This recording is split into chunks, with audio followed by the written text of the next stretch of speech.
All right. What up? Welcome back to another episode of Cultivated Ignorance. We are back in the building with another lovely episode for you beautiful people. We are. As we stated in our Instagram post, if you do follow us. You better follow us. Yeah, you better follow us. What's that, Mike? What's our ad? Our ad is Cultivated Ignorance. It's pretty Cultivated Ignorance. straightforward, like not complicated. If you saw our earlier post, this week we're going to be talking about mental health. Is that a rainbow? Yeah, that's You got money for graphics or no? Ooh. All right. Forget it. This month is all about, this is Mental Health Awareness Month. Mm-hmm. So we thought it would be right for us to touch on some topics. Mm-hmm. We're actually going to be talking mostly about how love and relationships can affect your mental health and how you're supposed to, stay balanced and keep stable and all that through, the ups and downs of love and relationships. So Right. Michael's been broke up with a few times. A couple hundred times, but I'm still on top. I'm still good. Many nights listening to Jameson, Drake, anything next door. Yeah, anything sad boy related. Sad boy season. Mike's been there. You've been right next to me, man. We was crying together, remember? I was crying for you. You was crying for? Oh, because you're a beta male. You took that shit about me this weekend. See, people be taking your jokes and then come on the show and then say, you know what? I ain't gotta explain it. I know my worth. I don't remember you ever saying beta male. You took this like I was. It's fine. Have it. I don't need it. So anyway, what else we talking about, Will? We're gonna be talking about She's Gotta Have a Season 2. Hey, boy, you's a hater, bro. We're gonna be talking about She's Gotta Have a Season 2. Yeah. Spike Lee's Netflix series based off of his movie. Yeah. She's Gotta Have It back in the day. We're also gonna be talking about a show. I don't know if a lot of black people up on it. Dude, they need to be up on it because it's a show on Netflix called Easy, which just had its first black ass episodes. Maybe they trying to. It was super black. They're trying to get some black views at the last minute, maybe. I don't know why. Why would you wait to the end? Just to be like, hey y'all, just so y'all know. Hey y'all, we like black people too. We do. They can't fall in love on our show, but he ain't got no kind of love. They love his money though. They get some ass though. Yeah. So we're gonna be talking about Easy. It had its third and final season on Netflix, but it was a very good. It was very good. It's a very good show. Yeah. We're gonna tell you more about the show. Y'all don't watch the show. So we're gonna get into all that, but first we're gonna let Mike do the Piddly Church announcement. Your face is piddly. Friday 31st. First of all, shout out everybody in the chat so far. Lee, James said, "What's up? Good looking to you." He's talking to you. He loves you. Blazing, good to see y'all. For the people in our live chat this weekend, May 31st, which is tomorrow night, at Hardin Auditorium in Georgia. Because I got to shout out my Georgia people. I don't know what that was, but it was 31st. That was stupid. It's the Salmon and Grits Poetry Showcase hosted by Anthony Sleepy Eyes Carter. Don't be looking at my shit, bro. This ain't no problem, bro. That's all you got on the dude is a super dope poet, and he's been doing Salmon and Grits. I forgot how many years now. It's been an amazing poetry showcase. They have, of course, Salmon and Grits, but poetry, music, paintings, all kind of good stuff. Again, that's hosted by Anthony Carter along with DJ Swag. It's a $20 cover, but Swag. Can you not talk on parts of the show that don't belong to you? It's a $20 cover. You can get your tickets on Eventbrite. It's gonna be super dope. Saturday, June 1st. Stop thinking of stuff to say. That's my mama's birthday. You gonna get us something for once? Bitch. Blazing, that is at Hardin Auditorium in Georgia on May 31st on tomorrow. That's in Georgia. So you gotta travel for that one. Saturday, June 1st is a Saturday night open mic at the Casual Pint, hosted by my boy Stevie Harris. It's always very dope. He just hosts open mic. If you don't know Stevie, very dope guitar player and singer, blues singer, awesome peoples. That is going down this Saturday, June 1st. Saturday night open mic at the Casual Pint in Lexington. Go out there, have fun, be merry. It's absolutely the address free. for the people? I do not have the address because they can just look it up. Wow. Ben said, "Look at this ugly nigga, Will." Yeah, he's hideous. Ben. You're right. I'm sorry, bro. I'm sorry you gotta look at this man. You one of them lost niggas they be talking Sky about. High, what's going on? Glad you joined. I'll send you the info, Blazer. Last but not least, June 6th, which is next Thursday. People next door, calm down. I'll read. The arcade building, it is the first Thursdays at Pellet Club. You know, we used to host Blue Note Poetry at the arcade building. But now we at the White Mule. But still go to the arcade building on the first Thursdays because it's still lit. Like I said, my good friend Paige has a shop called Pellet Club. It is amazing. And she will be hosting first Thursdays there with music by Goddess Tanisha and Rose Gold. I don't know if y'all familiar with Goddess Tanisha. She's very, very dope. And it's going to be also featuring art by January Remington, a good friend of mine, Mia Lunaria, which is also a super dope person, and Willow Stick Studio, and even more people. It's going to be amazing. That's absolutely free. Like I said, first Thursdays at Pellet Club, which is at the arcade building on Main Street. Beautiful place. Check it out. It's absolutely free. Yeah. This bitch boy here. My snap is better. You saw how natural it came? Oh, okay. You got the ashiness in your thumb. That's what it is. Don't matter what. It don't matter why it's better. This is. You want me to get the clapping in? No, God, no. You almost killed Taryn. You almost killed her. Oh man. So, this month being about mental health awareness. I know Mike. He does therapy. Oh yeah. But I guess like for Black people and men especially, what are some things you think that we struggle with or that we could do better to have, a better mental health relationship? While in a relationship? Yeah. I made me my list. This guy here. Despite him never being in relationships, he's got answers for us. I just act like I am.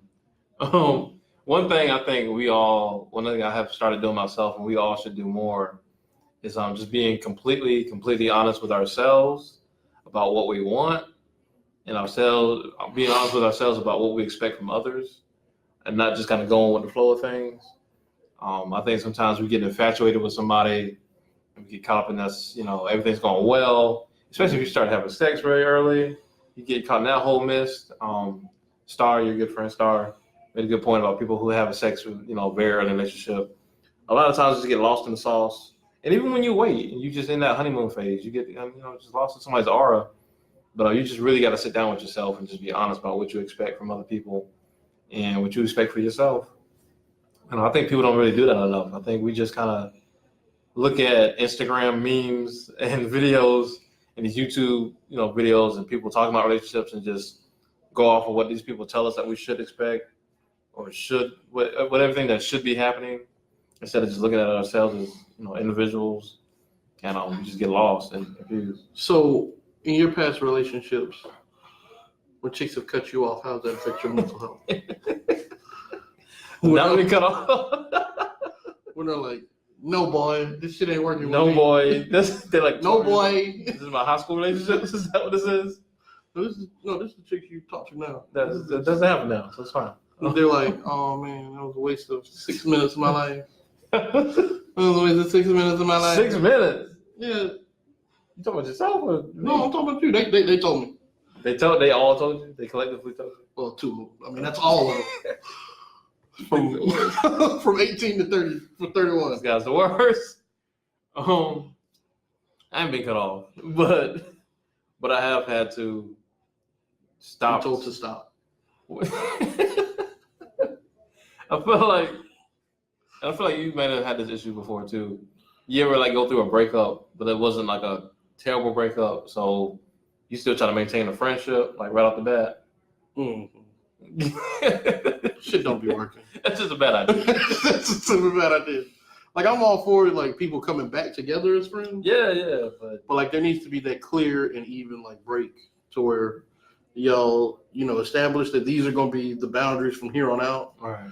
And if y'all do decide to come back together again, then those boundaries will be set as far as we're just going to be friends or whatever. When you don't have that kind of understanding, shit gets really messy and muddy, and one person could get hurt more than the other person because it seems to be like after people break up, they're never on quite the same page. Unless they sit down and like have that awkward talk. Awkward as talk. Yeah, man. I've done that before. And I did that shit for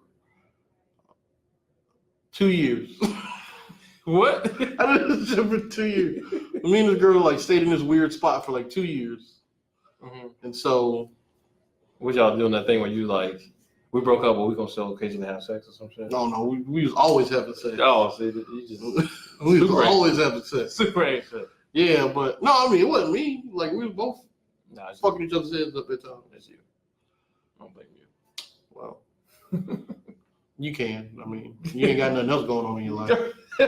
Yeah, what you saying, man? Y'all, the 2 years. No, man, we did it for like 2 years, and like there was times where like she would think it's one thing, and I wouldn't be feeling it because of, the little bit of partying I was doing or whatever. And, there was times when she was, where I was feeling it because shit had slowed down for me. Bro, it was like a whole Drake album. It was just, it was a whole fucking Drake album. It was just us going back and forth. Yeah, bro. So, yeah, that shit don't work whatsoever. But also, man, I think like, when men are in relationships and stuff like that, mm-hmm. I don't think we talk to, in general, not in relationships, I don't think we talk to other men about like what we're going through now. So on a real level? Yeah. Like we just vent when so-and-so is getting on. Yeah, like, oh, this bitch did. Right. You know what I mean? Right. But like we don't talk about like, hey man, this shit is really going on. And like I don't fucking know what to do. So you know what I mean? Like I don't Nah, that's very true. Like, I mean, do you feel like, all right, so I've been saying, like, I feel like there's this wave, especially in the male community, of people addressing mental health a lot more and opening up more to men being with other men and coming out about their true feelings. But people are telling me, like, it's still terrible, like, it's still in, like, shambles. I mean, that's like saying, like, okay, women can go outside now versus, like, back in, like, back in like the medieval times when they couldn't do shit, you know what I mean? Like it's an improvement, but it's so slight that like shit's still bad, you know what I mean? Shit's still in a bad place, but I feel like maybe because and also I think like we have a better circle than most. I was just about to say, yeah. So social media is catered to your circle. You're gonna see stuff that your friends post. You're gonna see, how cookies and shit work. You're gonna see stuff that appeals to your emotions. So maybe it is like this bubble I'm in. Yeah. But it just seems like on the internet in general or on shows, on TV shows, I see like a wave of men showing emotion and it being received like, yeah, let that shit out. With open arms. Yeah. Well, I think that's how it should be. That's how I think but reality is I don't think that's happening like that. At least with not a lot of people. You know what I mean? Probably not. You're probably right. So. Well, how have you maintained your mental health while in the 1.5 relationships that you've been in? Well, first and foremost, me and your mother talk about everything. Excuse me, y'all. My mom watched the show. See? Well, you shouldn't have tried to play me. That was your own. That was your own undoing. By telling the truth. Hey man, me and your mom been together for a long time. Shut your ass up. What was the question? I started being an asshole. That's what happened. It was your fault. It was not. What have you done to maintain your mental health while in a relationship? Or what techniques do you use to? Oh, well, I guess I rely on people around me a lot. I try and talk to Mike, but he doesn't have a lot of perspectives, and so he hasn't been in a lot of relationships. Talking to people that's older than you that have kind of been through some stuff, you know what I mean? Right. I also try and so like whenever I'm like in a relationship and I got like real shit going on, I don't actually know if this is good or not, but it's always worked for me in general. Like if we got some real shit going on or we're upset at each other or whatever, but I'll really try and like take that step back instead of like trying to speak about it immediately or lashing out immediately. You know what I mean? Mm-hmm. I think that's one of the best things you can do because it gives you a chance to collect your thoughts, kind of lets you rationalize things. Not only like not only as far as how you have to communicate to the other person, but it lets you figure out like how is this situation really affecting me. So that's different from like the silent treatment of like I ain't talking to you. Yeah, no, it's not silent treatment. It's like I'm really going to process this. Gotcha. I'm really going to figure this shit out of my head. You feel like the woman you've been with like allowed you to do that, like gave you the space to do that? Sometimes. But the space is, but I'm always going to take that time though. Yeah, right. You know what I mean? Because I know me. So, right. You know. What about yourself? Here you go with the notes again, people. Well, so I engage with our audience with these questions. You know what I'm saying? I actually care about y'all's feelings and everything. I wanted to shout out some answers from the post that I made earlier this week. Thank y'all for putting in. Calm your ass down. So Tar, our good friend Tar, Will's lovely girlfriend, the awesome mother of my goddaughter. Yay, Tar. She said to maintain her personal mental health, she has her own shit basically. Like she believes both parties should have their own lives. And I've always been like a huge advocate for that. Like I love the thought of having my own thing, like this poetry thing. I don't want to expect every woman I date to be into poetry. And so I love being able to go write some poetry or perform some poetry or go to a poetry show and she go do whatever she want to do. I don't know what that would be. And then like us come together at the end of the night and just tell each other about our days and just like be able to bask and be with each other. I would love stuff like that. What I don't love is feeling like I got to hang out with your ass. I love hanging out. I love hanging out with my significant other, but hanging out all the time, having to do everything together, I think it can be detrimental because you just start losing yourself in the other person, and like you tie your happiness to this other human being. Oh yeah. So when they're not around, you don't know what to do with yourself. That's the shit I don't like. I think that's what brings a lot of people down. You ever had something like that? Yes. I'll be honest, I was the bringer of downers. No. Yeah, and I corrected my shit from then on. Like it was like she had shit going on. Like she had moved to go to school, and like I wasn't doing shit with my life. Oh Lord. I don't know, man. It's like you involve yourself in that person because you ain't got shit going on. Right. You know yourself. So rather than getting some shit yourself, you just make the relationship toxic as fuck. It's like I'm just gonna wait for you. Yeah, it's just completely dependent on the other person. You know. And so I was 19 back then, so we don't make those mistakes no more. Yeah, I hope not.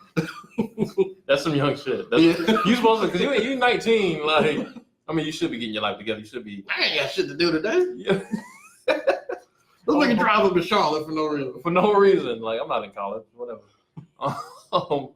Yeah, it's so easy to happen, and you just gotta really just have your own shit. Just find your own passions and hobbies and just your own ways of making extra income. That'll drive you like to do some shit. Oh yeah. You start getting paid for something. I wanted to shout out one more person.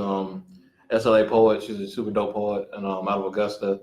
She said a lot of people's issues they don't work through past trauma before entering a new relationship. Thanks.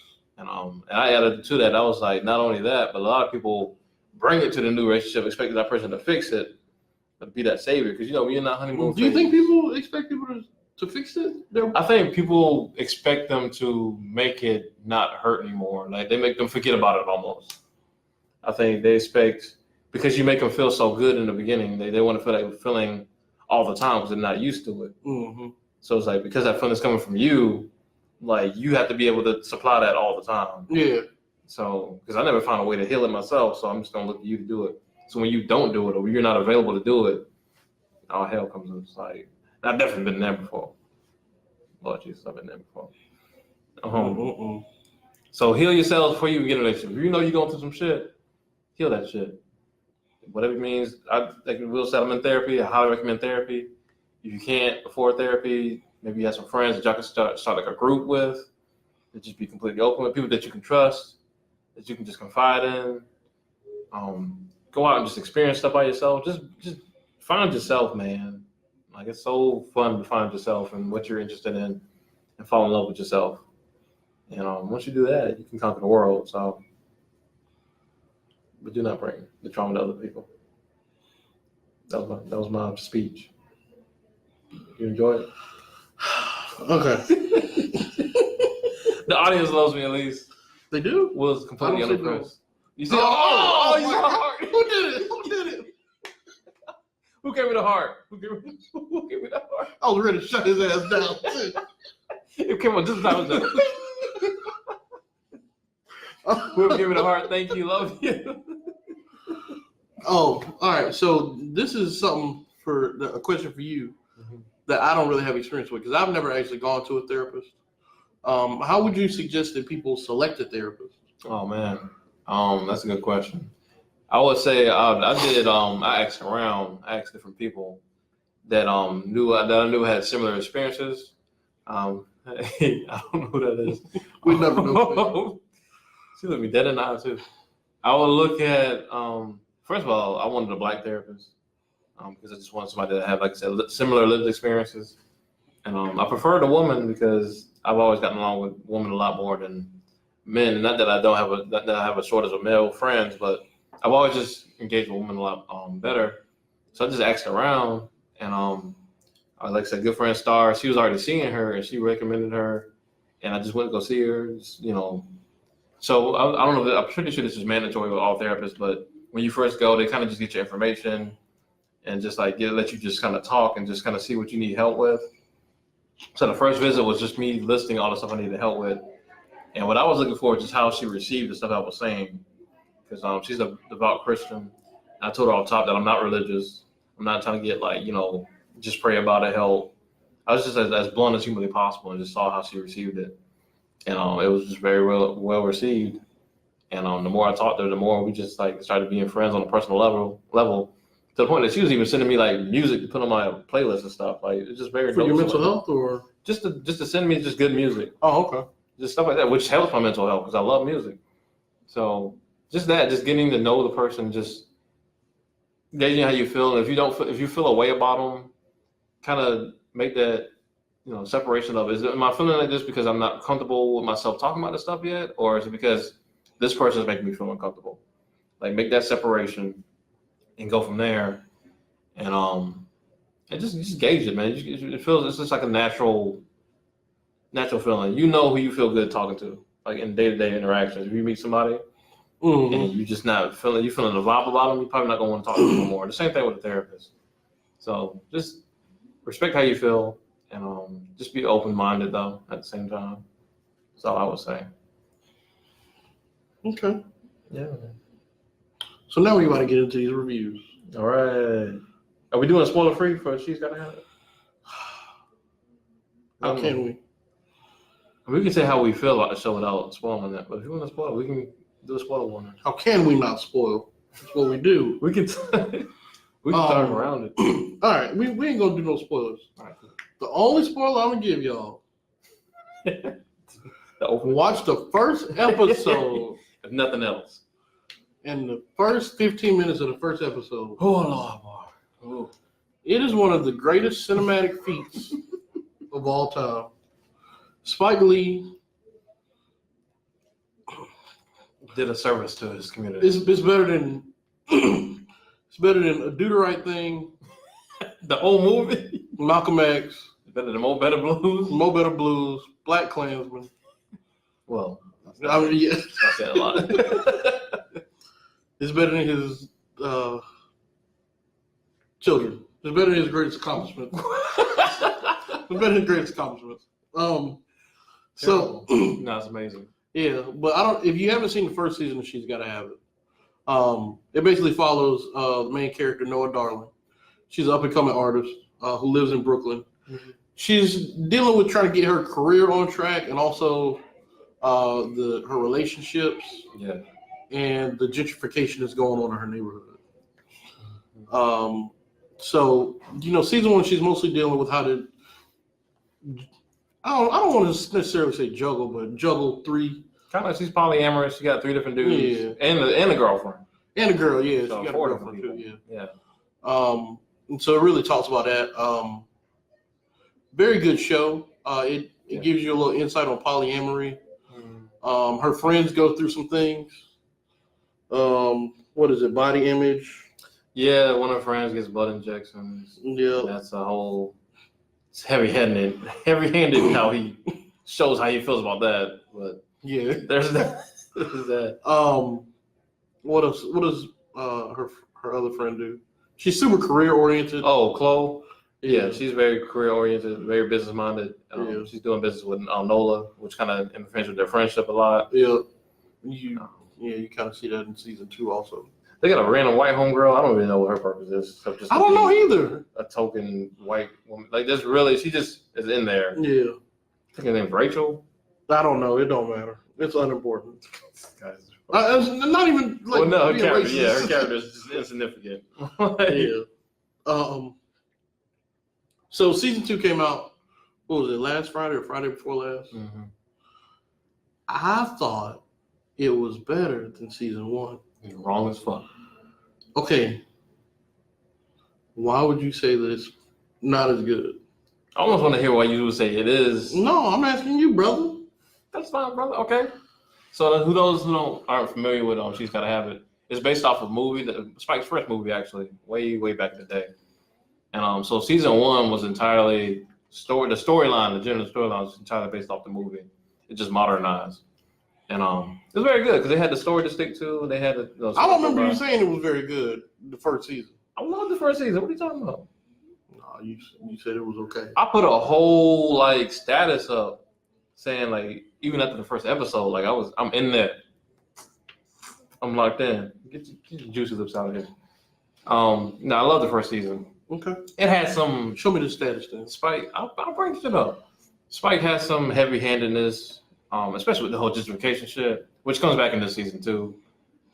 With the whole body image thing, with women getting plastic surgery and stuff. Very handy, but that's Spike. That's what he do. So that turned me off. But aside from that, I thoroughly enjoyed the first season. I feel like the second season, I literally remember saying, I think I said this to you, what the hell are they gonna talk about? Because the whole first season was the whole movie. Yeah. And so I was like, what's she gonna do? Because at the end of the first season, spoiler warning, I guess you could say, but she decides she's just gonna release all the dudes and just find herself. So I was like, what the hell? Is she gonna just get back with them and then just is that gonna be the story? But season 2, the storyline was she decides to pursue a serious relationship with Opal, which was the woman that she was with. And she finds out. And see where that goes, but that starts having issues. And so that's the general storyline of season 2. Like I said, we're gonna do spoiler free. Is she tries to do a serious relationship with Opal while befriending all the dudes that she was having sex with before. Now she's just friends with them. So it's about what they've been doing and what they're doing now. And it's just the storyline is so thin. The show really felt like the quote unquote storyline is just backdrop for Spike to just show random acts of Black excellence with these random Black artists, celebrities, historical figures, historical events. These things just come in and out of the whole season, in and out the whole time. Also, there's this random Black performances singing. Mars has a whole solo singing shit. Oh, he killed that shit though. He said, "Yeah, I don't know why I was in there." That's why. This is if it was a single, sure, but it was just a whole song just to hold the show, to end the show with. It's a whole 3-4 minute performance of him just singing. Okay. It was just okay. You're a hater, bro. I'm not a hater, bro. But it's just these random things would happen. They go to Puerto Rico at one point, and a whole bunch of Black shit happens there.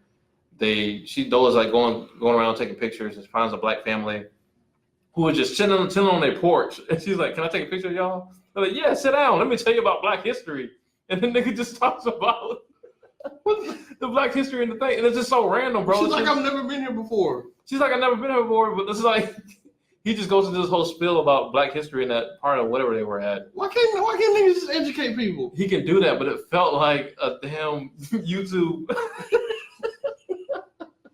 Why you be hating, boy? It felt like a damn YouTube Black history video or something. If you want to do that, do that. But if we're supposed to be telling the story, these things are just happening around her randomly, and it's she's supposed to be getting revelations from him or whatever. Nah, fam, I disagree. Go ahead with just dumbass disagreement.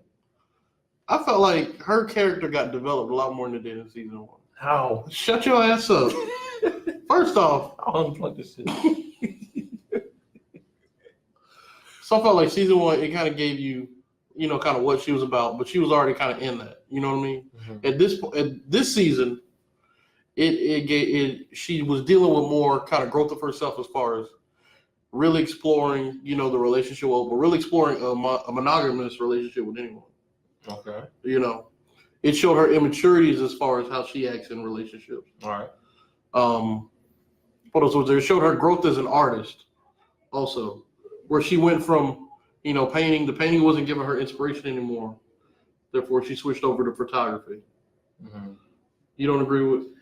I felt like it developed her a lot as her character. It felt very like, and then I didn't feel it. I guess I saw it. How did you not feel it? Like, this shit was just happening. Like stuff was literally. You didn't feel like for instance when they went. The only thing I felt like that would just happen was the Puerto Rico thing. That's in line with what I'm talking about. Like with the Nation Time thing when they were it's like the whole Nation Time thing was supposed to be like, her getting her inspiration to meeting the dude or whatever like that. Yeah. Which was very like thinly put on there, but like it had this whole break where it would just display each of the artists and their names because these are all real people. Yeah. And it was just like showing their real artist names and their art and everything. And it was just like having a round table where they're talking about art. It seemed like the whole Nation Time thing was just like kind of used to make that happen, to put that on display. So you would look these people up. I don't feel like it got in the way of the story while doing it. I feel like it showed how thin the story was because you're just trying to show these people. You don't really have much of a story. So you just using what is there to show this. That's what I felt. I disagree. I mean, I thought, yes, it was put in there, but like it was put in there to accentuate, Nola as Nola herself being a part of this real circle. Mm-hmm. You know what I mean? I don't feel like it was just forced in there for it to be in there. Maybe you just enjoyed it more than me then. I guess so, bro. I just enjoy art more than you. So I hate you so much. So you were completely invested in Jamie's storyline and Mars' storyline. And Greer's storyline. They didn't really have much of a storyline. Like they were in there, exactly. But like it all was. The only one that had a real separate storyline was Mars. Yeah, Mars has a very unique twist. Did you catch the twist at the end? Yeah, that was random as fuck. That was fucked up. That was random. but it makes sense though. It does. It's just random, but it does. Like, yeah, I can't reveal it, but yeah. My man Mars be knocking him down, but my man Mars be getting it in. But you ain't found Mars insanely annoying throughout? Yes, he is, bro. That's his whole character. No, I'm talking about like actually annoying. His character is supposed to be annoying, but it's supposed to be funny. Uh-huh. I felt like he was actually annoying. Like actually, especially that bathroom scene when he's in the bathroom and the camera stays on him way too fucking long. This nigga's just in the bathroom at one point doing this awful ass note just to show his range, and the camera stays on him. It had to be like a whole 2 minutes. Like it was. I was like, oh nigga, we still doing this? That shit, that nigga actually got on my nerves. Mars and I don't know who the fuck keeps giving Fat Joe lines. Oh my god. Why does he do that accent? I don't know. I felt like, you know what? I felt like I was fucked up. I was like, maybe I forgot how Fat Joe talks. Let me go look at some interviews. No. Maybe this is him. Nigga talks so regular. He talks so regular. In this show, he is so over the top and such a terrible actor. I don't know why they got him doing this fake ass Rosie Perez accent. It's so dramatically, like so. And Rosie Perez is in this season. Rosie, yeah, she's in the movie. I mean, no, the show. Yeah. Golly, that nigga is the worst. But I feel like Jamie's storyline led to fucking nowhere. Like, the whole shit he was doing. I don't know if it led nowhere, but it did leave like that could have been cut. Like they could have just got a divorce. They could have just did what they was gonna do. Like, I did like the little boy though. Little boy was cool. Virgil's cool. Yeah. And the then mama. Huh? The mama. Oh my gosh. All right, so this is another point. Mama bad as hell, y'all. Spike with this damn dated as verbiage he be having his character use. It's like that dated of like it's not necessarily like not in style, but like no one's saying the shit anymore Like, right now. give me an example. So when the mama finally found out who Nola was and pulled her to the side and was like, and she was like, get the fuck out of here before I beat your ass. World star, bitch. Who the fuck still says world star? And who says world star for themselves when nothing's being recorded? Maybe. Maybe she was what, Will? Go ahead. Hold on. Go ahead. Maybe he was trying to show like how old or out of style she actually is. Bro, I was going there first. I was like, no, bro, this nigga was dead serious. He thought that shit would fit. He thought it slid in there perfectly. Spike didn't write that dialogue. I don't know who did it. Oh my gosh. And then you took it the wrong way. You took it the wrong way. Go ahead, defend Spike, just like we did with Black Klansman. Defend him till you die. Then the shit with the gentrification, when the bike shop, the skate shop got closed down, and the white man tried to talk to him. The old girl kept saying, screaming, "We're claiming my time! We're claiming my time!" Who's still saying these things? Bro, that shit was so funny. It was so over the top. I was dying. They kept screaming it over and over. Y'all, literally, every time this white dude opened his mouth, black people were screaming, "Reclaiming my time." That shit was so goofy. It was so fucking goofy. Bro, it's so funny because like I can see somebody doing that. Like that's why it's funny. Oh my god. That's so dumb. I was like, where's Will? Where's Will? And she kind of looked like Maxine Waters when she was doing that too. She kind of did. Oh man. So was that shit. You gonna defend that one too? That shit was funny. It was funny, but it was goofy as well. Just that shit, and it just like I said, man, it just seemed like he just really didn't know. I will say, okay, on the good side, I will say I thoroughly loved, of course, the first episode, but I loved the finale. I did love the finale with she opened up the whole exhibition with her stuff. Oh yeah. So Nola ends up having this like really controversial painting. I feel like it could have been a lot better if they just didn't show the painting. Like that's what I was hoping they would do. Really? I was hoping like everybody just. I was thirsty to see the painting. I was like, but think about like what if you never saw it, but everybody just reacted to it. She got in a whole fight with Mecca about it. Her parents came out disgusted. Her other friends came out like loving it. Like, what if they just never showed it to us and like you just have to like go off of like people's reaction? I guess that would have been like more. I guess like I probably would have enjoyed that rather than seeing the painting itself. Yeah. Cause it would just been like that. You know what I mean? I need it. You got all kind of shit going in your brain. Like, you know, whatever it is, it's traumatic, but it's sexual. Like, you don't know what it is. Like, did you enjoy the painting? That was pretty good. Like, it wasn't as offensive as I thought. That's what I was saying. I wouldn't be like Mecca, because that's what I think fucked up the whole Mecca. I love the whole Mecca scene. With Mecca, so Mecca has this whole argument with Nola where she's like, it's trauma and you're giving white people what they want, which is pain porn. Yeah. And that's how you give them power. Like you're taking power away from us. They don't need to see that shit. And it's like it's a great scene, like them going back and forth. Mecca's like crying and shit, and Nola's crying. And it's a good question that a lot of black artists get asked. Like when you tell a story that involves black people, that involves like death or pain, like who are you really doing it for? Because we already know, like, you know, a lot of fucked up things happen to black people, but are we doing this to like reaffirm that? Are we doing this for white people to see? Are we doing this because we want it to stop? Are we doing this because this is all we know? Like it's a great dialogue. And so they're having this whole exchange. So when you see that whole exchange and then you see the painting, it's like, all right, nigga, you could have been offended, but I don't know if I would be over here bawling, crying, like acting like you just fucked my up man, the whole... My man was boycotting the shit right there. You know what I'm saying? Yeah, the dude, I forgot his name, the dude with the damn mask on. The nigga decided to boycott it on the spot. And it's like, y'all doing a lot for this painting, but Yeah, I wouldn't have been that upset. But yeah, you're probably right, man. Like it would have been sweeter like if they hadn't never showed it. Yeah. Or they showed it at the beginning of next season or whatever. Oh, maybe, yeah. That'd been maybe. I would like just never seen it at all and just have my mind wander. Yeah. Like what could have possibly been.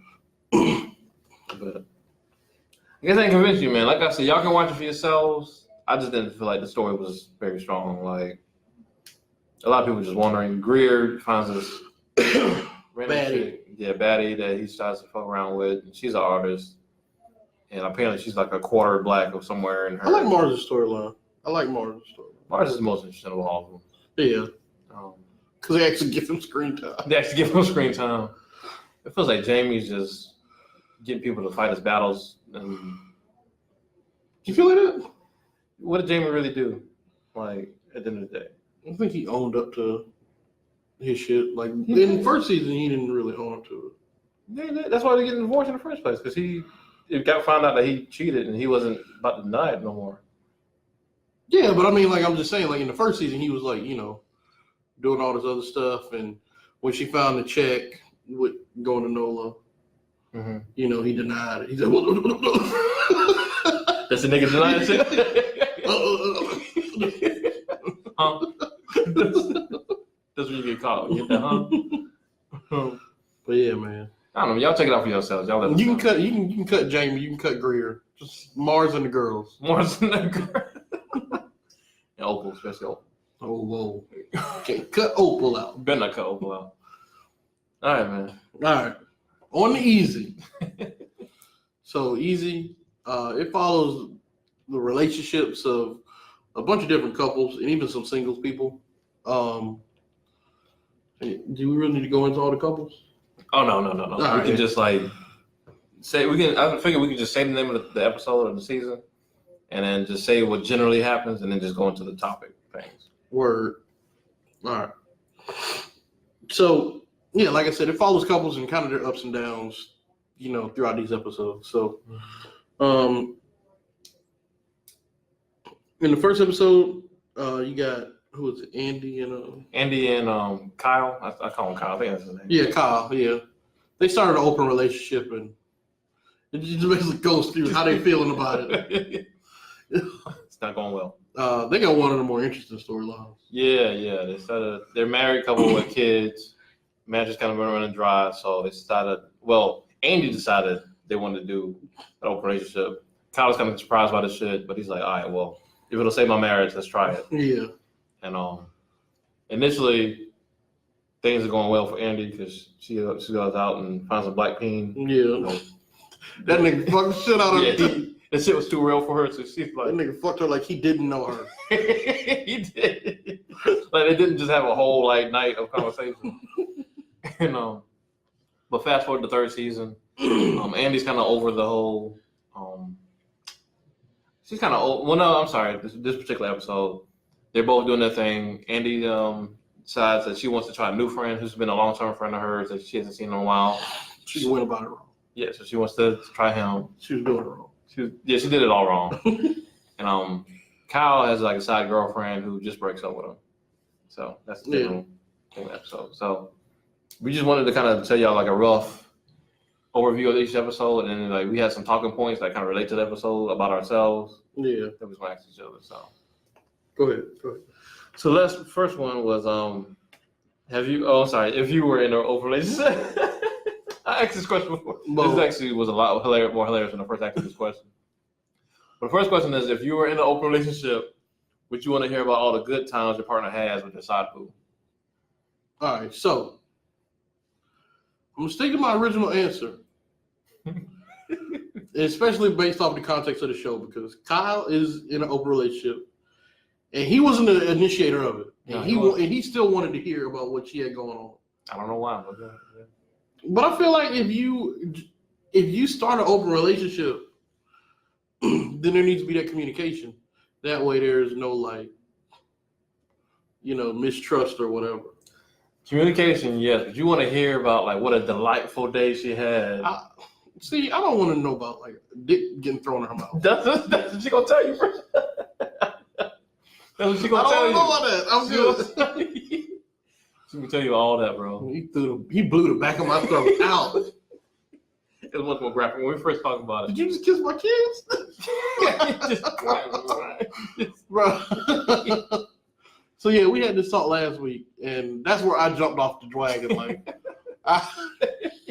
when you're telling me about how much bigger his dick is, and which I don't think she would tell you how much bigger it is, but she would. If you want her to tell you the good times, boy, she'd be like, "Oh my gosh, he just took me to the movies. He took me out to eat. Then he came home. He ate me out," and I was like, my tonsils are bruised. And that's the other thing, bro. What if she start doing some brand new shit? Oh shit! I didn't think about that. Bro. Like some stuff, like bro. Like she start taking up the butt. She be letting them throat fuck, all this kinds of stuff. I tell you what would make you upset is Dad said it depends on if y'all living together or not. It depends on if y'all living together or not. If you want to hear the stuff, I don't know, bro. I don't think it matters. I don't know if it matters, but you can. And I think like open relationships is something for like people who are married. Like if you're gonna define it as an open relationship, and it's gonna be something you start after you get in a relationship, I feel like that's like for married people. Why versus single people who are dating each other? Well, I feel like, bro, if y'all need to go towards an open relationship because y'all have lost the passion in y'all relationship, y'all need to break the fuck up. I wasn't speaking from the perspective of losing passion, just as that's just some shit. Like you both know that you can't be monogamous. Well, that's polygamy. That's polygamous relationship, right? Polygamy is when you married to multiple people. Polyamory. I'm sorry. Yeah, polyamory. Yeah. But I guess like you would know that going in, right? Like you would know that you can't. Yeah, I thought that's what you were speaking on. But that's not what they doing. You talking in the show? Yeah. Oh no! I thought you were talking on a personal level with us. Oh no, I don't want to know about that shit. Like we in a polyamorous relationship. No, you keep that shit yourself. But if we married, then I need to know about that shit. Except for the nasty shit. I was about to say, watch it be some simple shit to break your heart. Like when y'all together, she don't ever want to be on top for like more than like 5 minutes. but what would this do? I was riding his motherfucking dick for hours. I didn't even want to get off. He ain't had to do shit. He was picking me up by my butt cheeks. He was just bouncing my ass. You know, you get me doing shit like that, bro. That's terrible. Let you turn into a porn star with another dude. I'll be mad as fuck. Thad, feel free to tell us about your open relationship. If y'all told each other everything, if you want to put that out there. Yeah, please. Yeah. Please. Nah, man, if you're cool with it. If you're cool with it, feel free. Do you want to the next one? Yeah, all right. So, have you ever stepped outside of your comfort zone while dating somebody? I would say I have, and regretted it. And that I had a rule for the longest that I would never take whoever I was dating to the strip club with me, because from my personal experience, and one of our good friends' experience, we gotta get in the studio. Remember when we took our homeboy to the strip club with his girlfriend, and you and another friend of ours, who's actually a guest on the show, Derek, paid for him to get a lap dance. Y'all cleared it with his girlfriend beforehand. And she said she was cool with it, but in fact, the matter is she was testing him, quote unquote. What kind of bullshit is that? It's some dumb shit. And so she's like, yeah, it's fine, go ahead. So he got the lap dance, and this motherfucker lost her damn mind and punched this dude in his face. It was stupid. So like I always vowed to never take my girlfriend with me to a strip club, but I went outside my comfort zone by taking one of my exes to a strip club with me one time, and everything was going well. Like everything was fine. We was with a group of friends. I feel like you were there. I might have been. I don't know. Yeah, I'll be out. You be out here, strip club every night, throwing bands, and because I got them like that. Everything was fine. Paying tuitions, everything was fine. Everything was good, and I was like, "You good? You good? Yeah, I'm good. I'm good." And after that, what I realized was everything was fine as long as like the skinny, scrawny woman was on stage, and lo and behold, this fine ass black woman, thick ass black woman get on stage and shaking ass. And apparently I was looking a little bit too hard. And she got an attitude with me and stopped talking. And I was like, shit, now I can't enjoy myself because I know when I get home it's going to be a fight. So it's like that's the one time I was like, should prove my point. Like I'm never doing shit again. But it wasn't even that big a fight. She just got insecure for the moment, I guess. What about you? Nah, man. What? I thought you was about to start my story. Well, what story you gonna tell? I don't know what story you gonna tell. Oh, I already no. know it already too. Oh no, okay. Never mind. No. So no. Now I gotta think about it. No. All right, so I'm gonna talk about the time. I don't know if I got gone outside my comfort zone by dating, but by having a relationship with somebody, it was sexual. But I started having sex with this like 50-year-old woman. Oh, is that the story you thought I was gonna tell? No. I thought we talked about the strip club thing. You threw me off. Oh no, you threw me off with the strip club story. I'm bringing it up later. I know what you're talking about. I'm bringing that up later. Got you. You gonna do that for real? I got you, bro. Nah, man. So I started. I got involved with this 50-year-old chick, and it was nice, man. It was nice. It was nice, man. Pretty good. Cause like I guess not so much now, but like people when you're like in your 20s and stuff, like some people.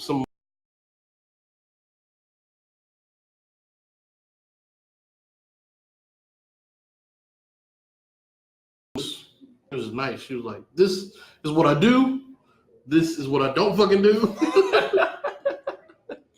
Straightforward. And I want you to be out on these days. I want you to stay sometimes. It was super like she was on that grown woman swag. It was super scripted, like. I'm trying to fix this shit. Yeah, fix this shit, motherfucker. Shut your ass up. What is shit overheated? No, it's the Wi-Fi. Oh. All right. So yeah, man. Like when I was dating not dating. I keep giving her more credit. Okay. I keep describing the relationship. You the one to fall in love with him. Of course. So yeah, man, we was messing around, man. She was just super like to the point, saying what she wanted, this, that, and the third, letting it be known, you know. I was like, you know, do you like this? Do you like that? She was like, nope, yep. Luckily for me, she was down with just about everything. Okay, nasty. I was just out here just BDSM it, huh? I was just blue chewing it, bro. Blue chew. You was going non-stop. Like, popping 3 of them. You know the sweat be dripping in your eyes? You shaking it off. Yeah, here you go.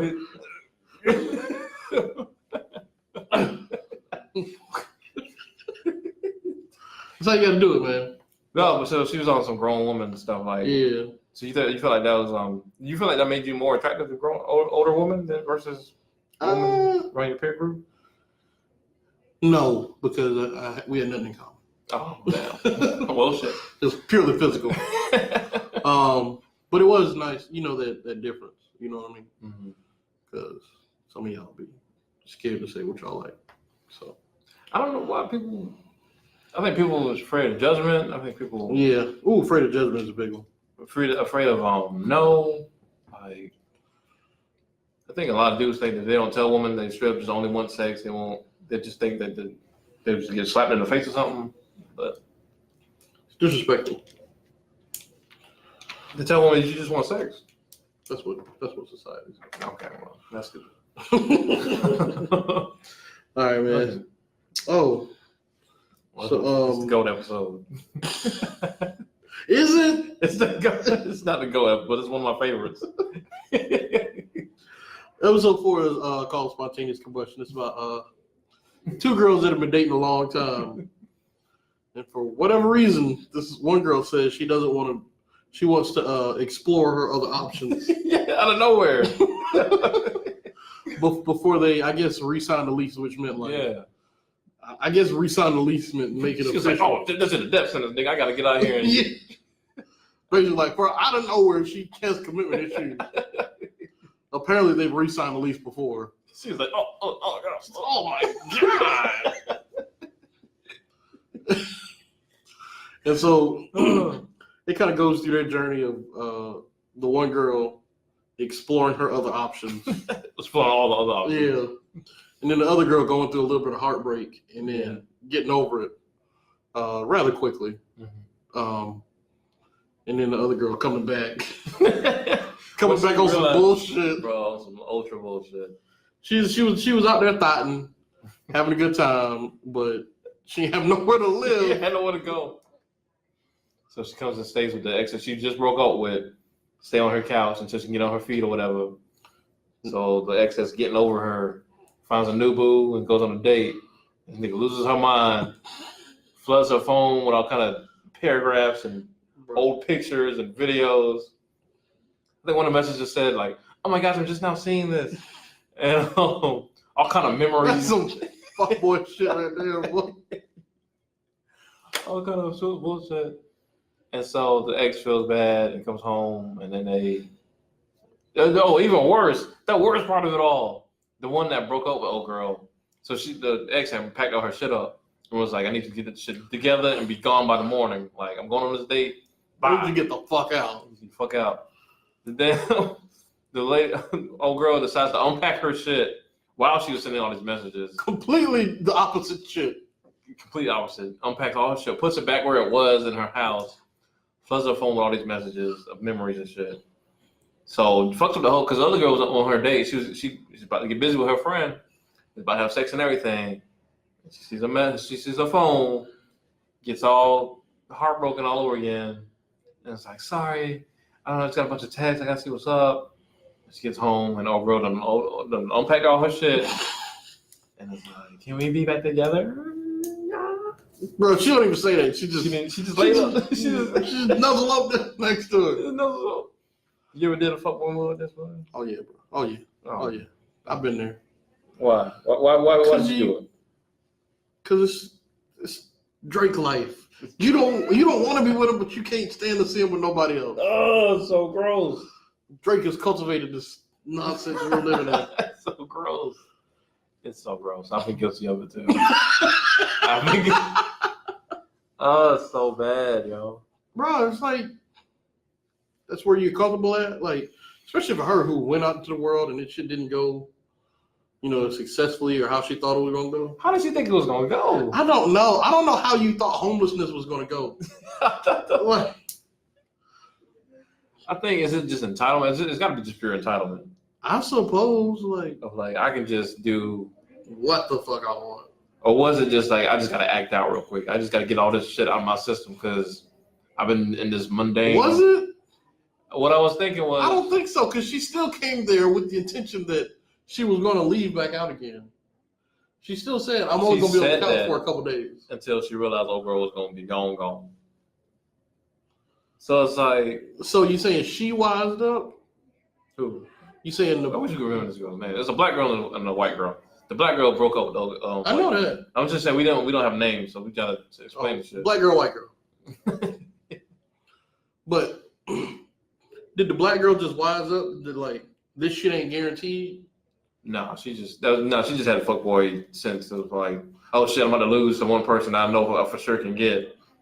I gotta do some shit to keep her here, even if I don't really want her. And I'm not completely sure that she doesn't really want her, or if she was just going through a phase. Like that's why I wish there was another fucking season of the damn show. Because that's the dilemma. Like, is it that I thought it kind of showed that was her character in general. What? That she was kind of this flippant kind of person. I saw. So that's being that, and then there's I gotta sleep with other people. Well, I don't fucking know, man. I don't think that's one and the same. I like being spontaneous. I like doing just shit like, let's just fucking go. Let's just go and just do it. See what happens. As long as ain't nothing too crazy. I like doing that shit too. But that's not the same as I gotta act like I'm breaking up with you to sleep with all these other people, and then when I'm ass out, cuddle up next to you again. Man, shit is. This is completely unrelated to the whole shit. Mm-hmm. Did you have a problem with the girl? The white girl going from completely butch in the first season to just halfway girlish in the second season? Was she completely butch though? Bruh. It seemed to me like she was. She was a lot more masculine than she was this season. Okay. I never felt like she was like. They softened her the fuck up. I can see. I agree with that. Yeah. But I mean, maybe that's just her changing. I see what you're saying though. Yeah. I never felt like she was just like completely. She was definitely the more masculine one in the relationship, hands down. Even in season 3, I think. But I think that because the new boo she found had very masculine energy as well, she was like cool She did? with. I feel like she did. I felt like she had very, not like overly dominant, like I'm the man in this shit, but like she, like for instance, when she came to her about the whole breakup in the first place, she was like, I'm sorry to hear that shit, but we got work to do. If you can just like bitch that shit for 2 seconds and we get the shit done, I'll take you out for drinks. Like just her assertiveness, I guess, is more the better word of like. I don't know. I'm gonna take the lead. Assertiveness with masculinity. I'm saying the better word to use is assertiveness versus masculinity. Okay. So you think women who are assertive are masculine? I don't think. I used the wrong word. Shut up. I think that Shout out to all you career women. Michael thinks you're boys and butch. No, I don't think that at all. And woman that stands up for herself. Will is the known problematic person on the podcast. So he's trying to project the shit on other people, and that's fine. I'm not trying to project nothing. I'm only using your words. Because the other one was more assertive, not masculine, but assertive. I think she was cool with just kind of falling into like, a more, I don't know, reserve role. Okay, reserve role, but yeah, she went out and dressed lipstick. Yeah, I don't remember her doing it in the second season at all. You're right. But anyway. All right. So the next one we got is like, oh no, it's yes. Yes. Yeah. Have you ever greatly benefited from being on a drought? Absolutely. He's benefiting right now. But like, it was a drought. I think the longest drought I ever had was when I had broke up with my longest relationship. We were together for a long ass time. When I broke up with her, my ass went back to college. I started doing this whole art shit. I started finding myself, man, because I wasn't just consuming another person.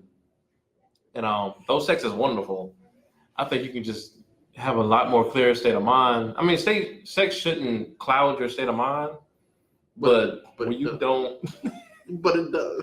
But it does, and like I think it's not even so much the actual act of sex as it's constantly thinking about this other person and pleasing this other person. Mm-hmm. Because when you're in a continuous sexual relationship with somebody, like you're constantly thinking about how this person feels about you, what they're doing, who they're doing it with.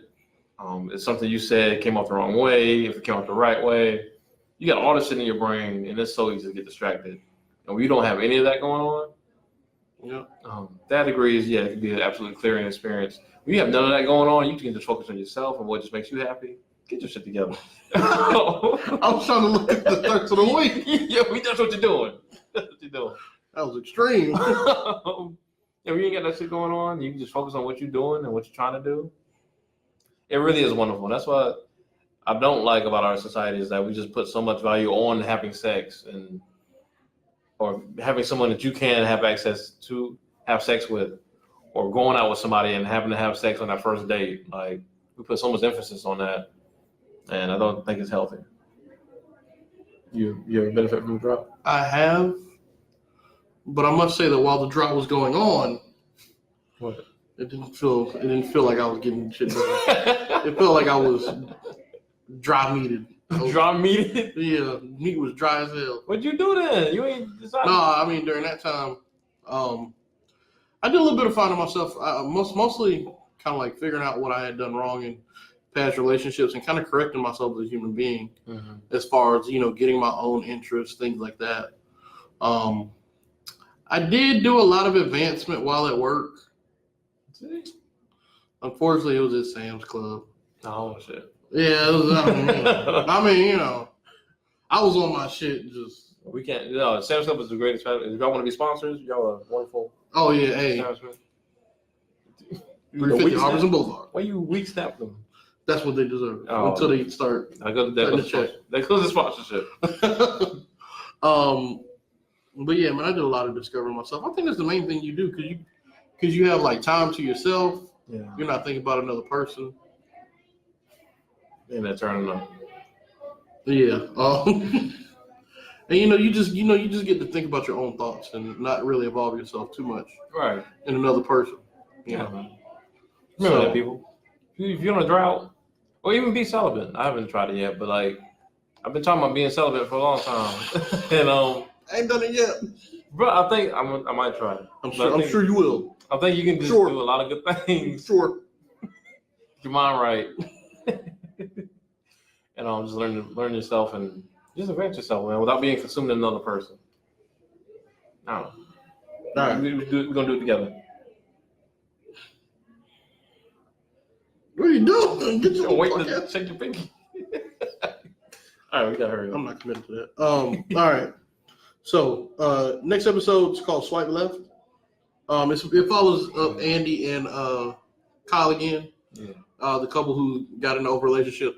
Basically, this episode is it's mostly about like how he's enjoying being in an open relationship so much. Oh yeah. He doesn't want to give it up, and his wife simply saying, "This shit ain't working for me." So we should both stop. Yeah. Now, while she's selfish as hell, She is. she might be right. Why'd you say that? Because if you're going to really be committed, then, you decided to start this thing together. If one person wants to bow out, I think. You saying like because y'all are married, if it ain't working for one of y'all, it ain't working for both of y'all. Yeah, Kyle very much does not want to give it up. Kyle's like, Kyle's reaction. Kyle took it far. Kyle said, "I fell in love." Kyle did the shit you're not supposed to do in this thing. Can we talk about how men be so stupid with our what we say? Not that I'm vouch for men lying, because I don't believe in lying, but my man straight up said, "I fell in love." You do not have to say everything on your mind, bro. It's like, I don't know what you're talking about. I love her, she loves me. And this is all like even like honeymoon phase, because they just broke up. He just broke up with a side boo, and they just got back together because she got turned down by other dude. So he just caught in the winds anyway. And like she was like, and even out of his mouth, he was like, "I know this is gonna be finite." What? So what are you doing? What are you talking about? All right, man. So, anyways, basically they get to a bar scene, and the whole gist of the episode is like, we need to get a divorce, but like nobody, she doesn't clearly say it. I think she's of the feeling that they need to get a divorce. I thought she was saying like either this shit needs to end or we need a divorce. So since he ain't willing to end it, I feel like what she expected was this is making us need a divorce, so you should know that and end it. Because I don't want a divorce. This might end up being that. Kyle don't know. Kyle is so wrapped up in Kyle lost good. In the sauce, bro. In that girl sauce. But yeah, man. So have you ever had a relationship where you knew you needed to break up and you didn't want to say the words? Because that's basically what she does at the bar. Oh God. You know what I mean? Absolutely. I'll never forget it because my mom literally sat me down in the living room. It was the day I wasn't trying to deny it forever, but when my exes had got severely drunk and wild out on me in public, and I had brought her to the house. No, I said I don't be one. See, there you go, exposing yourself. Y'all saw it. It's on camera. Brought her to the house. She wild out. This nigga threw up all over my bathroom. Just screaming, all kind of just depressing. Just it was just awful. And my mom sat me down. She was like, "I need you to end this shit yesterday." And that was the day I found out. But it still took me like a couple of weeks to just get the strength. Yeah, because you can do that thing where you try to convince yourself of, nah, man, she loves me. She's just going through something. Nah, I can fix it. Nah, she needs me. Because at the time she was depressed. She was threatening suicide and all kind of stuff. And I was like, nah. So yeah, the day I had to just sit down and do it was a while after she had quote unquote attempted suicide. She just took some pills and stuff, and it wasn't really enough to kill her, but it was enough to just instilled that fear in me, and I knew it was manipulation. Mm. I just bust out crying, man. I was like, man, I gotta do this shit. They can't do it no more. And so, yeah, but it took a while to get there, though. Yeah. Yeah, how about you? Yeah, man. I've been there before. You know, I had this girlfriend who we've been through a lot of stuff with, you know, some being my fault. Well, most of it being my fault. But we just weren't meant to be together in general. And, you know, I just wasn't willing to do it because for whatever reason, I didn't want to be alone or I don't want to break her heart or whatever. That's right there. Yeah. And I had a friend trap me. Ain't nobody trap your ass. Trap me. Ain't nobody trap your ass. Somebody lured me over to their house. Lured you what? With what? I don't even remember what it was. Some damn. What? So that food or some shit? I don't know how you got me over there. This nigga here lured me over to his house somehow. And we I know what I did. I remember what I did. What'd you do? What'd you do? Bro, I called you. I was like, oh, bro, I need an emergency. I got an emergency, bro. You gotta come on right now. I'm scared. Come on. He was like, what's wrong? Bro, just come over. Just come, just hurry up. And that's what happened. This bitch boy. But that was the first one day I thought we was gonna fight. Well, that's the second time I thought we was gonna fight. First time we did fight.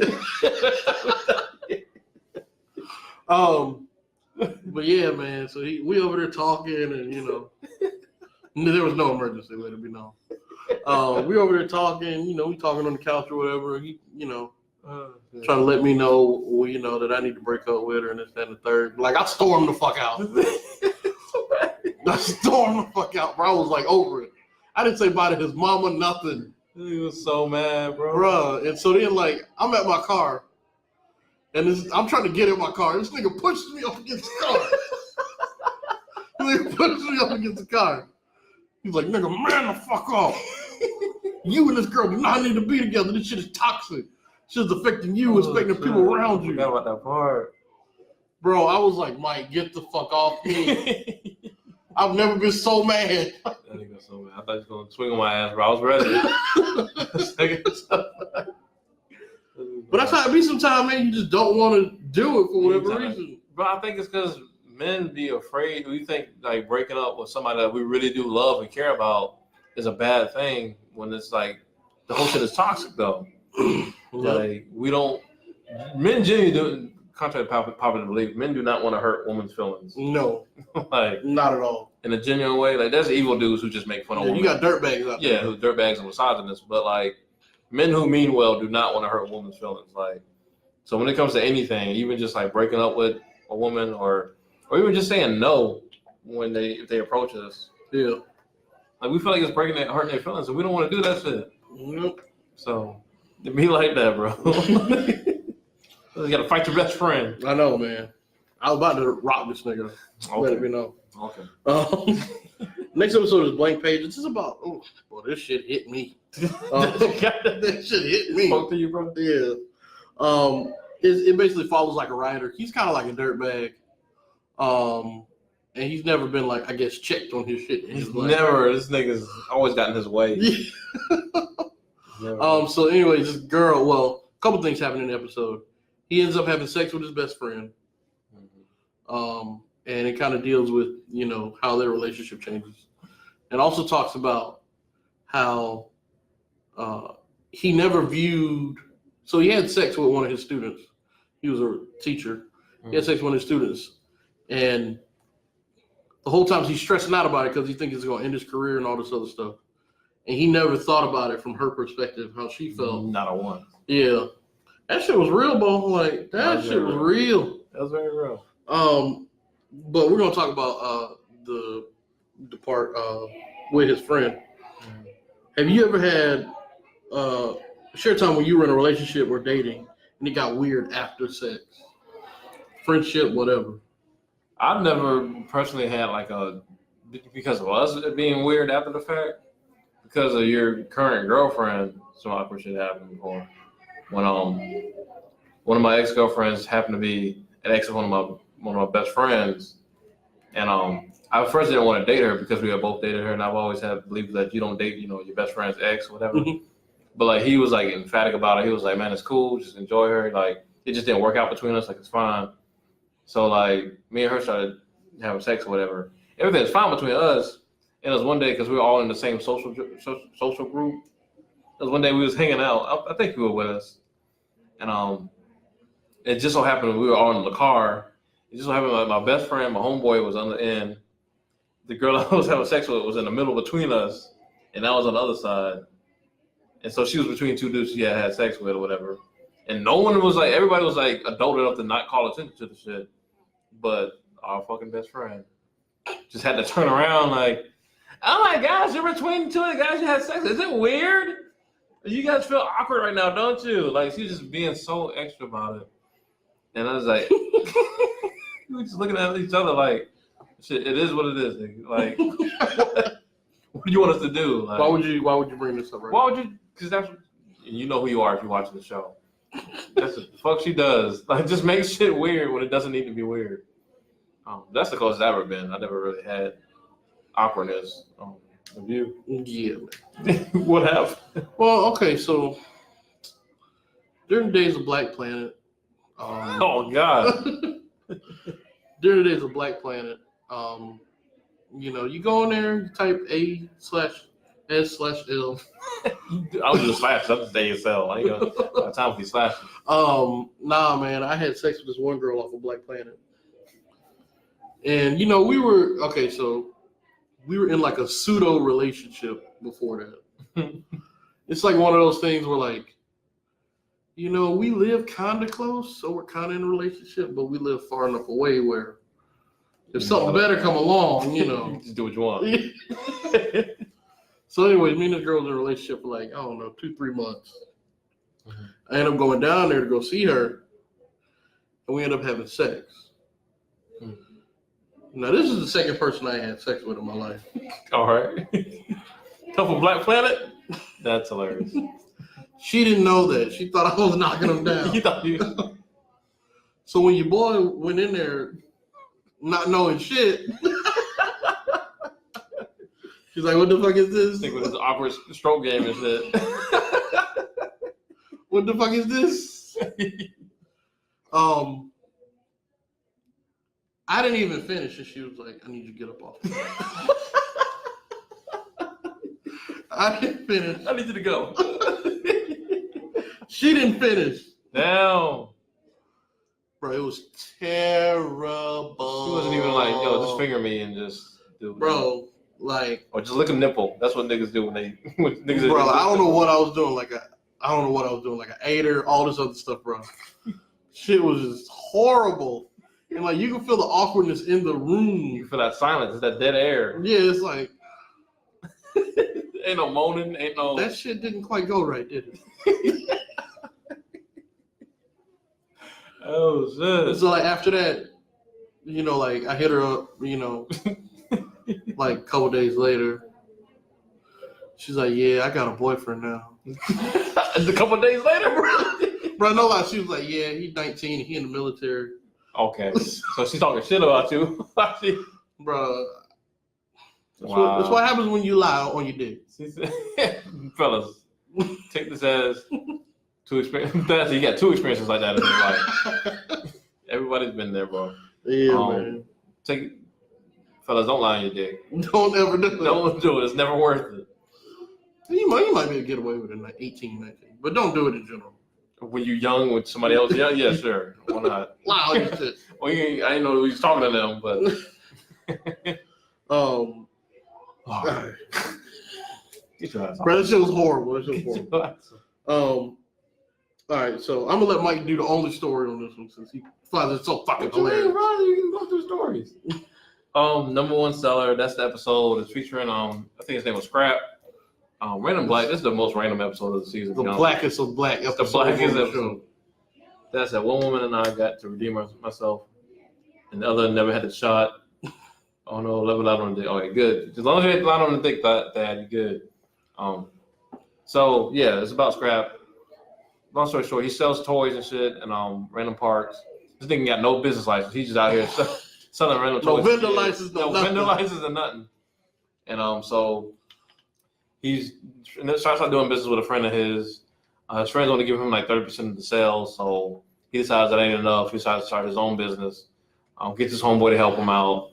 Does crazy sales, gets a lot of money, gets big headed, goes to the strip club, throws all the money at the strip club, Bands. ends up broke as fuck, goes to re-up on the toys. The Asian dude that owns the store hustled his ass out to get more toys. He gets more toys, tries to sell those, but the police catch him. I'm very glad they didn't have a whole like cop shooting innocent black guy with no weapon and shit. But he loses all that shit, loses all his money. Long story short, he ends up reuniting with his friends. Oh, I'm sorry, we're not doing spoilers. Anyway, that's the synopsis. So I had put as the talking point, what's the most hilarious strip club story I got? I feel like mine is the most hilarious one of all time because it's not about me. It's about my best friend here. I got one about your ass too. I'm gonna be quick about it. So those who don't know, there's a point in time where me and Will and our friend Derek, who's been on the show in the past, had nothing better to do with our lives but make money at Sam's Club, go to Walmart late at night playing video games, get harassed by the police, and using the handicap walker, shopping cart thing when nobody is in there, and go to strip clubs. This is all the fuck we did because we just had no lives. So one particular night, we went to the strip club. It was a Thursday. This nigga remembers like the back of his hand. Because I had just got paid. You did just get paid, and not only did you just get paid, this nigga went straight to the bank and cashed that shit out. He got the whole check in cash. It was like, nigga, we go to the club tonight. We turn it up. Yes, we all live with our parents at this time. We didn't give a fuck about money. We didn't give a fuck about savings. None of that. He cashed out his whole check, ready to turn up. We go to the strip club. We turn up. We having fun. Whatever. I'm just telling the story from my perspective. I'm chilling, whatever. Just throwing my little ones or whatever like that. I see Will in VIP doing what he do. So I say, cool. I said Derek was off. Derek just sit there and smoke a cigarette and just fucking lay back the whole time. That's what he does. And everything's going well. Everything's going good. Everybody's having a good time. I hear some kind of like, the strip club is loud as fuck. But I hear some kind of faint noise in the background of somebody yelling. You're a piece of shit. I don't know who's yelling. Who's going to be having a bad time in the strip club? Somebody's just yelling their ass off, though. I turn around. I see Will looking up like this fucking bouncer is big as shit, looking down at his ass. And nigga, Will is looking up like, this nigga's he going in on his he throwing this shit. He going in on his bouncer. The bouncer's looking like, I hear you. If you put your finger on me, it's over for you. So he just standing at the nigga, just looking down at him. And I come up, what the fuck's going on? Man, this fucking bitch just took my money. Come to find out, this nigga Will went to lead a lap dance. This nigga had a book. And I saw this shit all night. It's not a good story. And I don't know why we didn't talk about this. We had cashed out his whole check. And nigga got a lap dance. And every time he went to pay for it, because y'all selfish, man. He pulled the whole bundle out and was like, here's your money. So at one point, this nigga was like, here you go, I got you, don't worry about it. At one point, this nigga was lost in the sauce and couldn't remember how many songs you paid for, but you was trying to get the stripper to help you sort out the money. So this nigga hands her the money, like, can you hold on to this for a second while I get this shit sorted out? He hands her the money, and this motherfucker dips to the back. She takes the money, she's like, all right, I'm gone. This nigga hot tails it to the back, does not come back out. This is not a good story. This nigga was like, what? Oh, she's coming back out. Motherfucker never came back out. We didn't see this woman for the rest of the night, bro. She just disappeared. And she went to the back. This nigga was funny. Nigga, it was so funny when it was happening because he was so mad. And all these niggas did was like give you a free pass or some shit. Bro. They give you like a stamp free. It was some stamp fuck card. Some we fucked your card. Come back and get fucked some more. Like I said, this woman never showed up again. There's yeah, man, we checked the locker and stuff. We ain't see nothing in the locker. I don't know what to tell you. This nigga Will was so fucking mad, bro. Like, I feel like we went straight home after that. I feel like we did. I shut that shit down. There was no more fun to be had. Bro. But if y'all could have seen this man yelling at this big ass bouncer, like he was gonna do something. Like this nigga could have just squished his ass at any. Motherfucker like Kingpin. He was off of Spider-Verse. Yeah. Spider-Verse. Oh God. Spider-Verse keeper was just looking at him like, I will kill you, fam. This nigga whole check in one night. And I never actually the last name was worth it. Was it like when did she do the thing where she like hummed on your crotch? She didn't do that shit? So yeah. Next episode is Low Rolling Boil. Oh boy. You good now? I'm good, fuck boy? This episode is about it follows two brothers and their two one are they both married? Yes.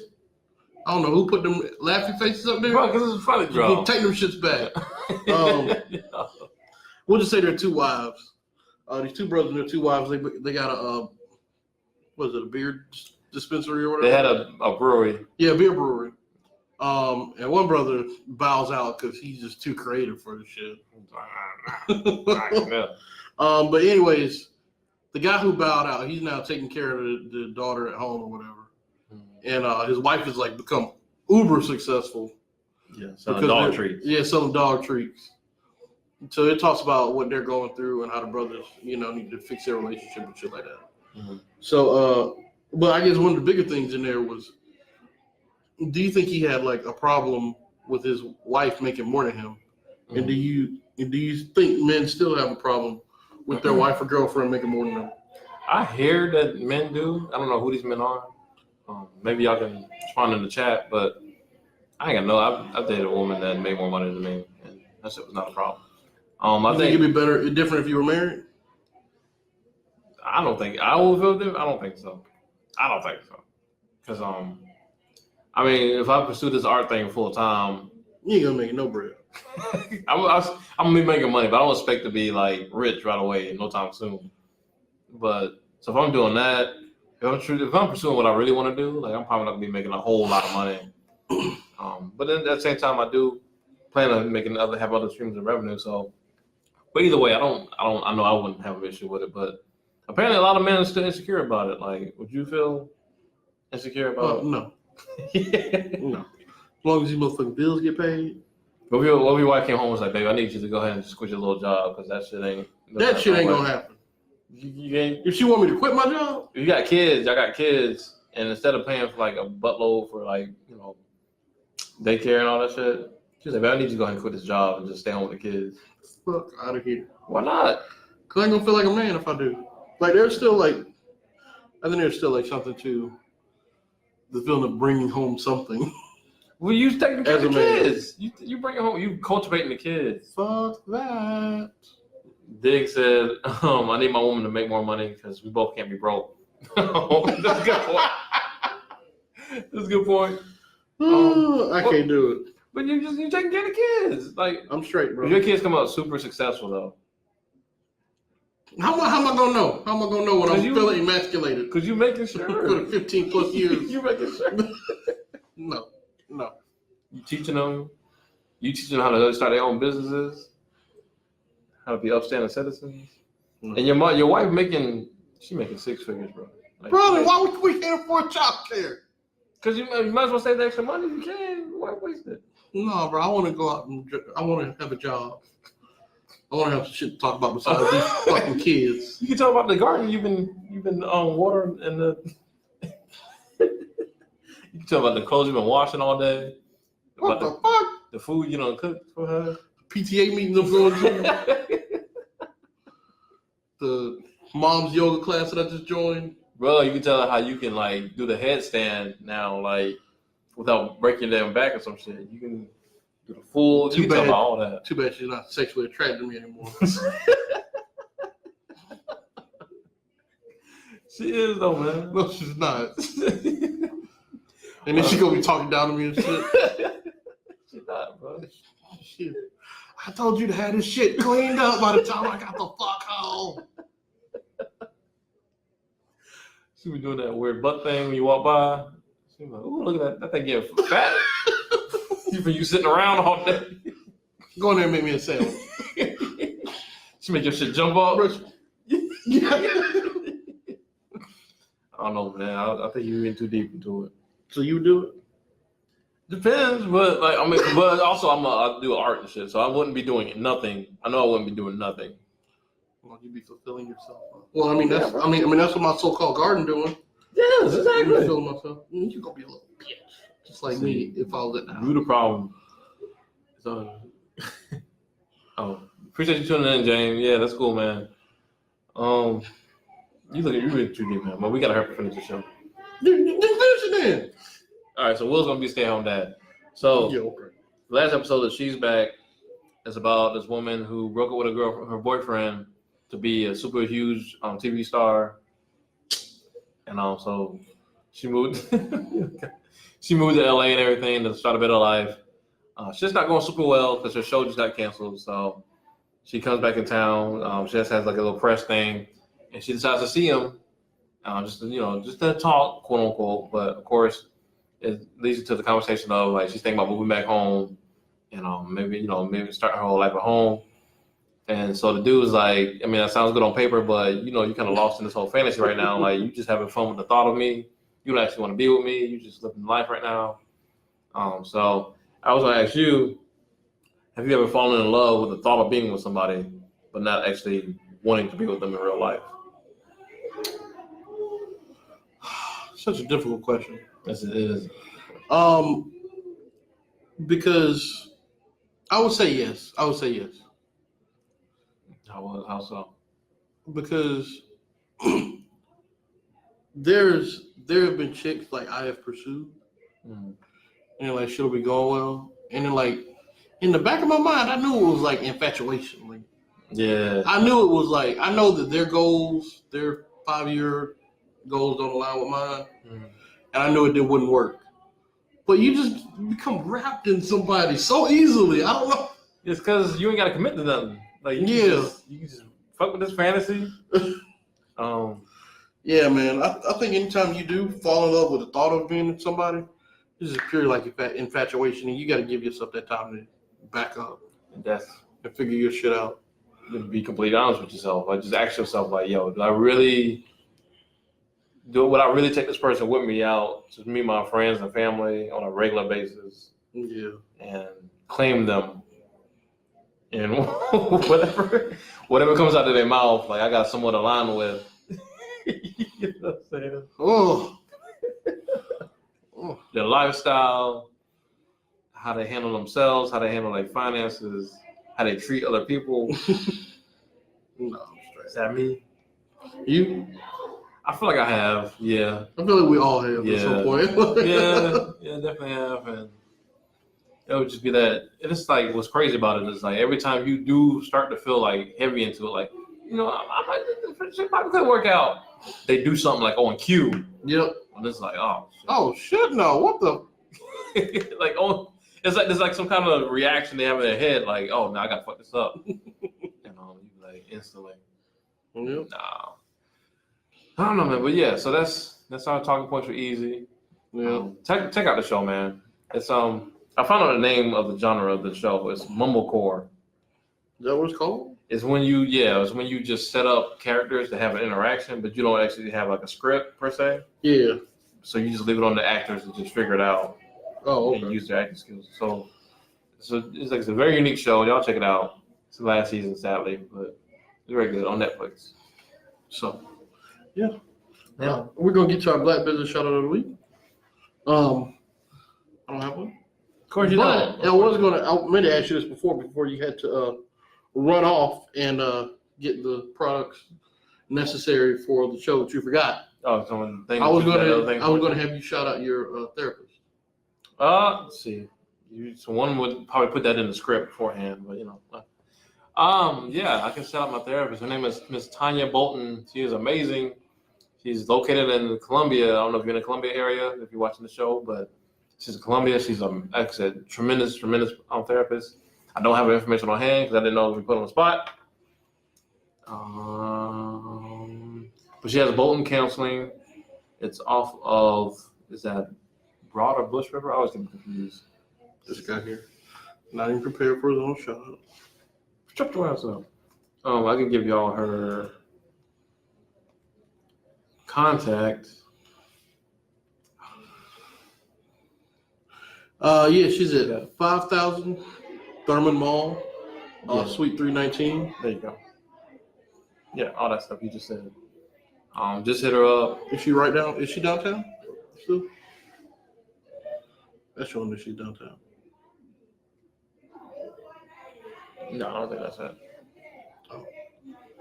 Is that? No, that's downtown. But anyway, you can reach her at. You can reach her. Her number is 803.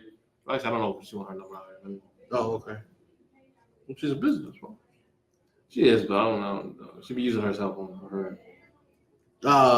803-798. That's her. 7540. All right, that's not her personal number, so that's good. Okay, yeah. She's at 810 Dutch Square Boulevard, Suite 460. So that's over by Broad River, Bush River area. Yeah. Amazing person. She specializes in grief, depression, marital and premarital. Mm-hmm. Also helps with anxiety, addiction, bipolar disorder, the whole lot, I suppose. All of it. Yeah. So she's a licensed professional. So you're not just going to some shade tree person that just listens to your problems. Exactly. So please check her out. If you have any questions, call her at 803-798-7540. Mm-hmm. And now we're going to get to our thirst of the week. Yes. Our thirst of the week. Yes. So this week's thirst is going to be, I'm going to do two of them, just for that first 15 minutes of, what? For the first 15 minutes, for the first 15 minutes, she's got to have it. So we're going to be shouting out. Cheating, but okay. I'm allowed this. We're going to be shouting out DeWanda Wise. She is the star of She's Gotta Have It. Mm-hmm. She is beautiful. She's been in other things. As far as she was on another Netflix movie I saw not too long ago. Right. What is it? The Weeknd. I ain't never seen none of these other shit. But she's a star. She's Gotta Have It. She's also been on a few TV shows. Boardwalk Empire. I did not know she was on there. Yep. Twilight Zone, Special Victims Unit. I'm sure she was a body on there. I know. So yeah, man, you can find her on Instagram at DeWanda Wise, DeWandawise. Yes. Yeah, just follow her. Look at everything she's got going on. She is a beautiful, beautiful woman. Check her out. Beautiful chocolate woman. Yeah, man. Let me see. And we're also going to shout out her girlfriend in the thing. In what is it called? She's Gotta Have It. I know, man. I'm fucking up. You are. Dang, I had this shit. Her girlfriend's name is Opal. Find it for me real quick, Mike. Oh, Lord. Why you? I don't ever need your help with all. Why are you acting like such a biatch? Because you come in prepared. I did come. Oh, I didn't know I was going to do two of them. But that was your last minute audible. I know, right? What is this? Is that her? Yeah, that's her. Right here? Yep. How you spell that? I don't know. Nigga, scroll down to the Instagram. Her name is Elfina Shadira. That sounds right. Yeah, she bad too. Yes, she is. She you can catch her on IG at Infinator. Go with that. Scroll up, nigga. Elfinator. ILFENATOR. Her name is Opal in the series. She bad. She got a little kid on the series, but this whole 2-person thirst. Oh, there you are. Was so you would watch the first 15 minutes of She's Gotta Have It season 2. Just throw the rest of the season away. Just watch the first 15 Well, minutes. if you throw the rest of the season away, if it don't interest you, I can't blame you. But if you watch the first 15 minutes, it's GOAT material. Don't watch it at work. I know y'all be watching Netflix at work, but don't watch that. Yeah, at work. it's got bad words in it. That specific part has bad words. Bad words. Okay. Yeah, it's bad words. Let's go with that. Don't surprise me. Thank y'all for joining us for another episode of Cultivated Ignorance. Yes. We want to thank all the people in the guest chat. We want to shout out. What is it? What am I about to say? I don't know. I got a terrible memory. This thing's drunk on the show, y'all. I know. Anyways, join us in a couple weeks for a brand new episode of Cultivated Ignorance. On that bill. I can't remember. My mind went blank. I'll be drunk. So yeah. Popping perks and shit. Hey man, Zanny bars, all that shit. Love you guys. Long time. I love you too. No, he doesn't. Love you too. See you next time. Love you too. Cultivated Ignorance. Love you too.